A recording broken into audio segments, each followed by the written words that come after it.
want to start out with the GOP coup, the Republican coup. This thing is just rolling. You know, people are like, oh, yeah, Trump didn't succeed in getting the election overturned. Well, A, it wasn't for want of trying, and B, he's still working on it.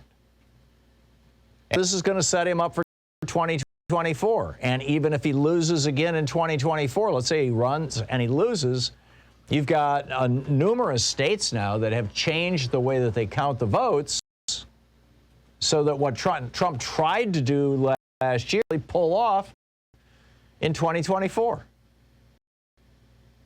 I got an email this morning from Donald Trump, the headline, Official Presidential Announcement.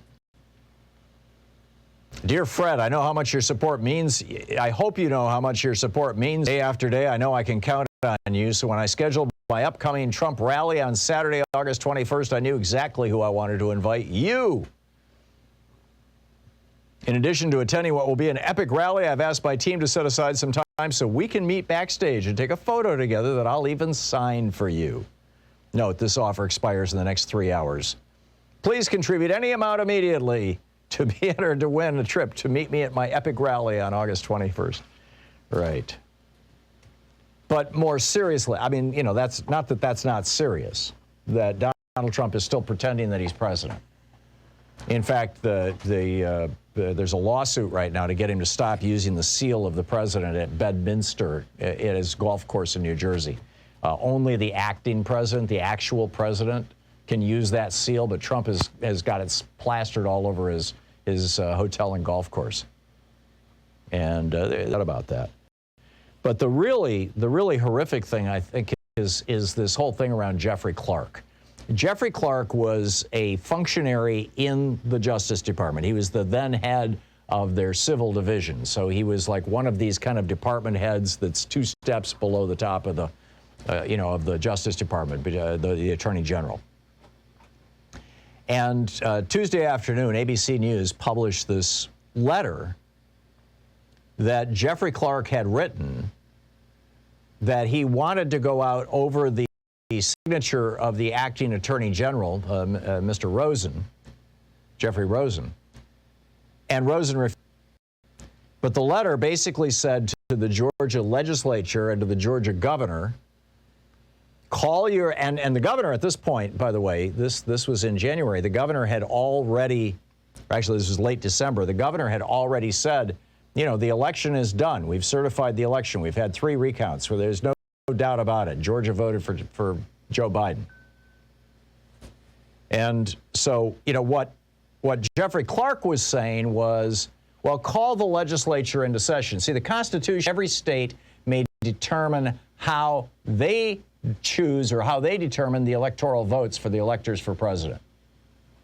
And in the election of 1876, you had states actually flip their electoral votes, ignore the will of their voters. That's what Trump was trying to do here.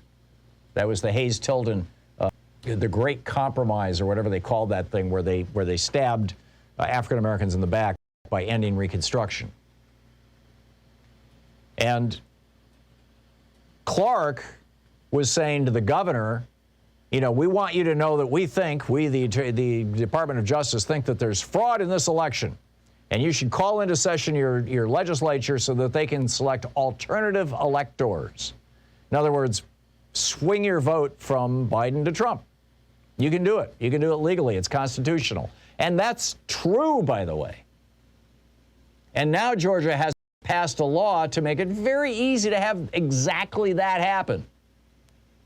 But when Jeffrey Clark tried to push this up to Rosen, the Attorney General, and say, do this, Rosen said no. And in fact, he and his number 2 guy, Donahue, said, you do this, we're going to resign. There was this meeting in the White House on January 3rd where they just had a knockdown drag-out about this thing. And Trump backed down, and Clark had to back down.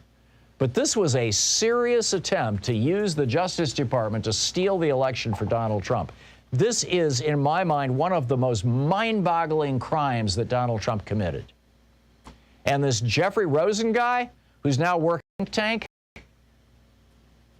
the new civil rights something or brother? I got an email actually from him a couple of days ago.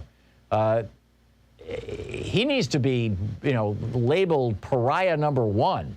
I mean, this was the guy, as Chris Hayes said yesterday on the show, he aimed a nuclear bomb at the heart of American democracy. I mean, this is ongoing. This is not over.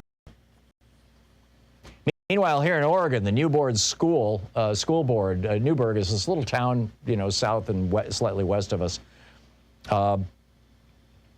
Their school board got taken over by conservatives or QAnoners or something.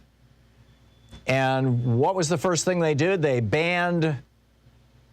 There was an anti-racism resolution that an earlier school board had passed, saying basically, we don't want racism in our schools. We're going to punish kids for, engaging in racism, and we're going to teach the history of race in America. They reversed that. They wiped out that resolution. And then they moved to ban political symbols, specifically including pride flags and Black Lives Matter posters from schools. Students can't wear them on T-shirts. They can't bring them to school. They can't do any of that. This is this ongoing slow-motion coup in which the hard right, funded, as Jane Mayer is pointing out in the New Yorker right now, funded by massive billion-dollar, old money right-wing foundations, are doing everything they can to take down democracy in America and turn us back into a neo-feudal oligarchy. This is exactly what I was warning about when I published the Hidden History of American Oligarchy.